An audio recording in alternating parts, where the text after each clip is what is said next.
Gus, tapi apa analisa atau hipotesa orang di luar mengatakan bahwa mundurnya Pak Erlangga itu karena Pak Erlangga selama ini nggak comply dengan Pak Jokowi dan Pak Prabowo, tidak manut, tidak mau ikut dalam orkestrasi yang memang lagi dibangun oleh Pak Jokowi dan Pak Prabowo.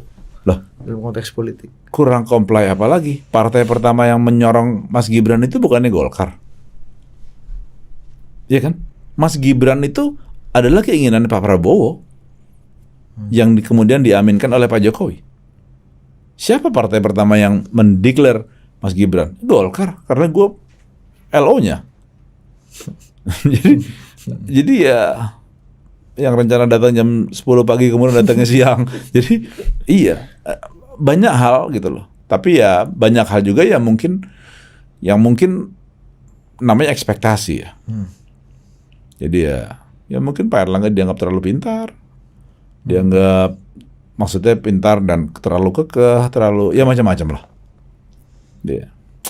Ini gue nih kalau bisa nyablak ini pasti bocor halus mah nggak ada apa-apanya. Karena gue tahu 100%. Itu coba tertahan di kerongkongan lagi mencari kata-kata yang tepat ini apa gitu kira-kira. Gus, sama itu. Ini ngomong-ngomong ya. Ya. Konten omon-omon apa ngomong-ngomong? Omon-omon dan ngomong-ngomong nih banyak konten politik lah soal Pak Erlangga waktu mundur itu. Gus Ipang pasti menurut saya beberapa podcast dan beberapa talk show pasti mengamati juga ketika itu. Tingkat presisinya berapa persen dari yang diomongin semuanya itu menurut Gus Ipang. Dengan kejadian waktu itu. Dengan kejadian yang Gus Ipang jalani. Sompret. Ya kan kita kan nggak usah mengkritisi. Cukup jujur ya. Kan kita nggak usah mengkritisi apa yang diomongin orang. Cuma kita persepsi Gus Ipang berapa persen itu? Kayak persen aja ya. Persen. Jadi kayak misalnya bocor halu itu dia bocor halus. Kasihnya kurang ketinggalan. Nah, bocor halus itu menurut gue ya 75-80.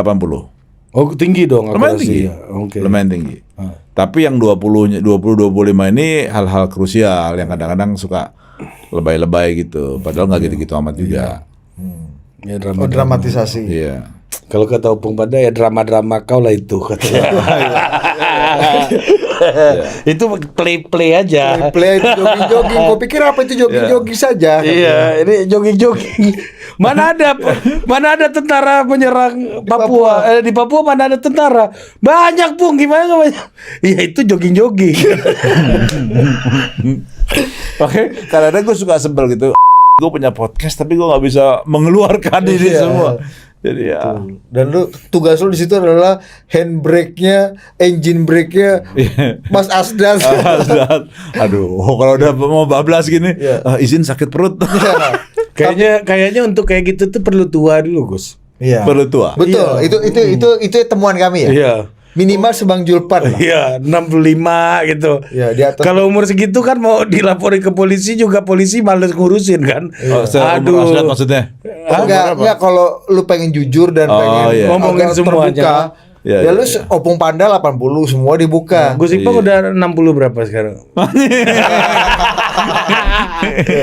Ya tunggu 65 dulu Gus. Minimal tuh 65. Bang Zulpan tuh udah 70-an udah sekrupnya udah mulai. 68.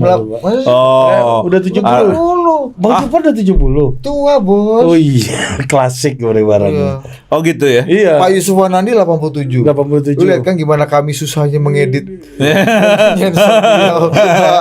Tiba-tiba di tengah pembicaraan bla bla bla. Kayak ini gimana Pak? Si ini Pak, toko A ini gimana? He has no ball. Kalau satu lagu, he's a big one. Terus dia bilang gini, iya, gua kalau ditangkap juga, yang nangkap gua juga Pak malas ngurusin pasti, katanya kan. Kebutuhan gue banyak, bispotnya segala macam kan, pusing juga orang di baris krim kan, nyediain, polisi, iya, popok segala macam kan, ribetnya bagus, kayak ngurus bayi tuh. Itu salah satu ekspertis kami tuh. Makanya orang tuh kan bilang, lu nggak mau bikin buku Mas? gue bikin buku tapi dari 100% yang harus gue bikin mungkin cuma 40% yang gue sebutin, kan nggak bisa. Betul, lu BCT belum cukup tua. Tua dulu, Gus. Iya. Iya. Tua dulu Gus, benar. Iya Itu, nih. Gus. Doi tua nanti kan bodo amat yang gua omongin udah hampir semua mati. Keluar semua. Iya. Pak Yusuf pernah ngomong gitu. Wah, gini, gua di Kanisius dulu kalau gua ngajar tuh sampai gua harus di aula karena 4 kelas itu kalau gua ngajar di sini semua kedengeran. Gak percaya lu? Nggak percaya, lu tanya aja murid-murid gua tuh. Lu tanya Swogi, lu tanya Wimar, lu tanya Sarwono, lu tanya Akbar, tanya Pak, udah nggak ada semua, Bang. Bang Akbar aja masih ada. Bang Akbar udah ada tapi udah banyak lupa kan. Iya, udah sulit gitu Sulit kan. konfirmasi sama yang kita nggak bisa konfirmasi. Nah, lu harus punya kecukupan itu. Tunggu tua Gus. Ini banyak nih tua ini kan. Cuma dicicil aja nulisnya dulu. Iya. Keluarnya pas ini nanti. Iya, kayak Pak Itu Sarwono. gua mulai berpikir sih karena Cicil, flashback gua tuh begitu keluar salah satunya RCTI Oke heboh gitu kan. Iya, Jadi iya. wah bener juga nih. Bener-bener Gus. Kalau Opung Panda ya. Opung Panda itu kan detail sekali catatannya karena dia wartawan, Bos. Jadi dia tinggal buka notulen dia dari tahun 68, dia punya pasti simpen tuh notulen keren. book note-nya dia. Dia tinggal rekonstruksi aja. Iya. Pak Sarwono juga gitu. Dan feeling gue ya, kadang-kadang beliau susah membedakan juga mana peristiwa yang betul ada di situ, Mana dia lagi mana dia yang lagi nulis denger orang. Bingung kan Tapi ya. dia konteks. Iya, Nah, tapi ceritanya mostly sih Iya. verified gitu. Kalau Pak Sarwono dia panggil orang-orang semua yang terlibat pada peristiwa itu per segmen-segmen tertentu. Keren. Nah, menurut gue lu tuh akan kaya banget. Salah satu pengalaman yang menarik ya pada waktu dulu gue jadi bantuin PKS tahun 2004. Itu PKS itu mengerahkan massa itu dengan gampang. Dulu belum ada WA, Bos. SMS. Jarkom. Iya, jadi SMS di blast. SMS Jadi DPC Jakarta Pusat, Jawa Selatan. Jadi kalau misalnya mau ngerahkan ini, berapa masanya? Segini. 5.000 butuhnya. Udah nggak masalah. Itu dari DPC ini ranting ini aja di Jakarta Pusat turun. Seret. Cepet, Bos. Emang gerakannya tuh jaringannya gila, girohnya itu gila. Jadi istrinya Ustadz Anies Mata lagi mau makan siang sama Pak Adang Darajatun. Tiba-tiba nggak datang istrinya. Kemana? Dipanggil sama Murobi untuk ikutan demo. Anjrit. Dan masih turun. Bisa dibayangin nggak dampingin suaminya. Jadi ya Cerita-cerita gitu kan. Tuh, Ini kan belum tentu orang PKS-nya mau buka itu kan. nggak mau, iya. Atau gue mantau dari Hotel Niko, Bundaran HI, gue Sekarang ngeliat Pullman sekarang. Gen Z nggak tahu Niko Hotel. Iya. sebelah Wisma Nusantara itu. Iya, situ. Sebelah Kita kayak ngintip restoran. karena harus mantau demo di Bundaran HI. Begitu, wah ini masanya kurang banyak nih begini. Coba panggil sekian ranting lagi, kirim lagi, datang lagi. Ya kan itu menarik. Iya, itu banyak banget lu melewati Banyak. tapi kan lu lagi-lagi 40%. Sama satu lagi pertanyaan gua nih tambahan nih. Yang gua agak ini ya, penasaran. Kenapa ada Bang Idrus Marham di situ, Gus? Oh, di hari itu. Iya, waktu itu kan gambar Bang Idrus di sekitar Pak Erlangga ada tuh ya, banyak. Kenapa? Sementara, nah ini yang kami pahami sebagai orang luar.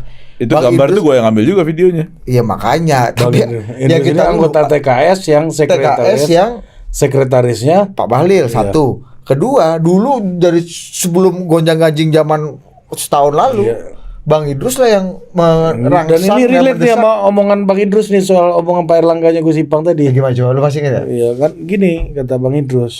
Persis narasi gua sama. Tapi Iya. sebagai Menko kan dia bagus Iya banget. bagus. Ini Erlangga. Pak Erlangga pasti akan masuk lewat jalur profesional bukan jalur golkar. Kalau kata Bang Idrus gini, ya sudah Pak Erlangga fokus Menko, partai biar kita yang ngurus katanya. Udah gitu ngomongnya dulu. Artinya dia salah satu inisiator inilah penggantian lah waktu itu. Jauh sebelum ini ya, yang Pak Luhut akhirnya ngomong pada akhirnya. Tapi apa yang bikin Bang Idrus ada di situ? Ini jujur gue penasaran. Ya. Bang Idrus tuh interaksi kepada Pak Erlangga itu nggak cuma di hari itu. Jadi selama beberapa bulan itu Bang Idrus memang rajin ketemu Pak Erlangga, menyampaikan pandangannya, menyampaikan ini itu segala macam. Banyak orang bilang bahwa Bang Idrus itu memang dekat dengan Bahlil kan, ya kan HMI Connection kan. TKS. wakil Iya, tim kampanye. sekretarisnya. Iya. Tim kampanye swasta. Tim kampanye swasta. Ya kita juga paham. Nah, Bang Idrus pada waktu itu ya kan Pak Erlangga juga tidak dalam posisi untuk melarang orang untuk datang atau gimana. Dan pada waktu kejadian itu memang Bang Idrus menunjukkan empatinya cukup tinggi kepada Pak Erlangga, ya kan, bahwa Bang Idrus dekat sama Bang Bahlil, ya kita kan juga semua tahu gitu ya. Cuman ya sudah mau gimana lagi? Artinya Penjelasan paling puter-puter dari Gus Ipang 1 jam terakhir ini paling puter. Ya karena ibaratnya Tapi juga pertanyaan lu salah juga itu, Gimana? Din. Kalau orang naik itu banyak yang mendekat. Ya. Kalau ada orang turun ada yang nemenin, lu jangan tanyakan lagi. Nah, tapi Gus Ipang merevisi sejak beberapa, bukan hanya itu, sejak beberapa waktu sebelumnya Bang Idrus dekat ada. emang komunikasi itu berjalan. Dan rutin. logiknya gini Gus, itu kan di saat-saat yang kritikal. Kalau gua ngeliat ada Bang Maman, ada Bang Erwin Aksa, ada Bang Celi, ada Gus Ipang, itu sebuah kewajaran. Tapi di saat-saat krusial ada Bang Idrus, pikiran gua, oh Bang Idrus sekarang udah jadi tim intinya Pak Erlangga dong, gitu. Pada waktu itu ya. Iya.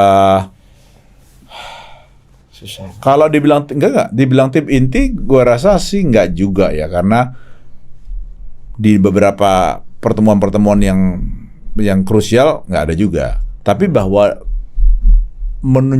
Bang Idrus datang untuk menunjukkan empati kepada Pak Erlangga, gua rasa sebagai sebuah persahabatan itu nyata sih.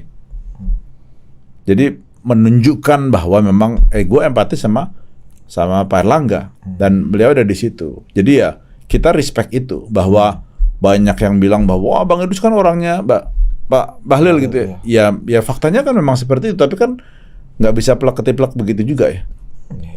Itu sih.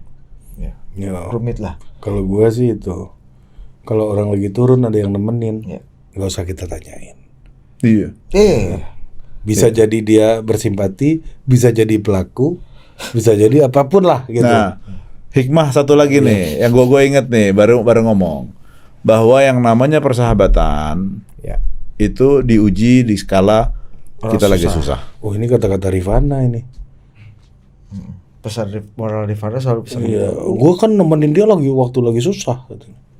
Ya, gue inget gue ngomong sama Pak Erlangga, gue bilang, Pak, saya ini dampingi Bapak bukan urusan karena Bapak sebagai Menko, Bapak sebagai Ketua Umum Golkar, bukan, karena memang saya sebagai Bapak udah kayak saya anggap sebagai kakak saya. Artinya hubungan kita udah cukup dekat, personal lah gitu ya. Ya saya akan tegak lurus sama Bapak apapun yang terjadi gitu loh. Jadi ya benar. Jadi saya tanpa pamrih, gue nggak pernah minta proyek, nggak pernah ke Pak Erlangga, karena gue nyaman aja, gue dapat ilmu banyak. Ada di pusaran pengambilan keputusan dan kebijakan di saat-saat penting itu ya.